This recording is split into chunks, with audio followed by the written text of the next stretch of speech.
Hi guys, so we're about to solve another question that is very similar to the one we solved just now on absolute value questions, absolute values, equations, and inequality. So that inequality sign is what differentiates this question from the previous one. They look very similar. So we just as a recap, we said that the absolute value of a number, which is also known as the modulus of a number, is actually just the positive value of that number, or say the magnitude, the size of the number. The sign should not cause a confusion. So the sign doesn't really matter in that case. So just as a quick example, similar to how I solved the previous one, let us say we have a very simpler case. X, absolute value of x less than 5. What are the values? So we have something like this. We have our number line having 1 2 3 4 5 positive values. Then we have -1, -2. These are the negative values, which are on the left side of our number line. So if we look at this carefully, we'll see that what value will x take, that when its absolute value is taken, or what value will x be that when its absolute value is taken is going to be less than 5. So we have, of course, we have 1 2 3 4 5 is not included. So a simple way to express that is saying x is less than 5. So of course, this is an inequality. So one thing about inequality is that confuses most students is it's a range of numbers. Somebody can say I have to keep counting, of course. -0, -1, minus, these are also numbers less than 5. Cool. But if I just write this as my only answer, I've not successfully defined or successfully solved my question. Why? Because this is actually an infinite set. It does not have an end.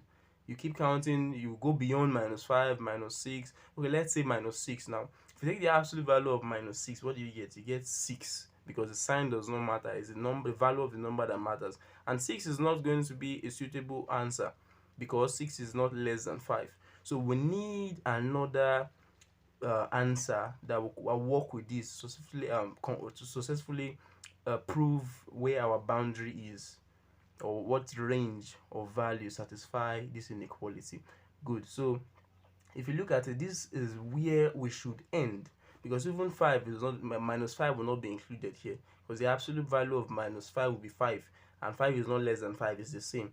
So how do we close it here, or how do we describe all this now? So we have to say x is greater than -5. Remember, these numbers are greater than -5 all the way to 4, all the way to 4. So either this or this. Good. So this will be our solution if we had a question like this. But of course, this is not a question. Let's quickly come back to solve our questions. So quickly, without wasting our time, either 2x -1 is less than 5, or 2x -1 is greater than -5. So these are the two cases. So if solving the first one now, or let me say when 2x -1 is less than 5, 2x will be less than 5 plus 1, which means 2x is less than 6. Therefore x is less than 3. X is less than 3. Or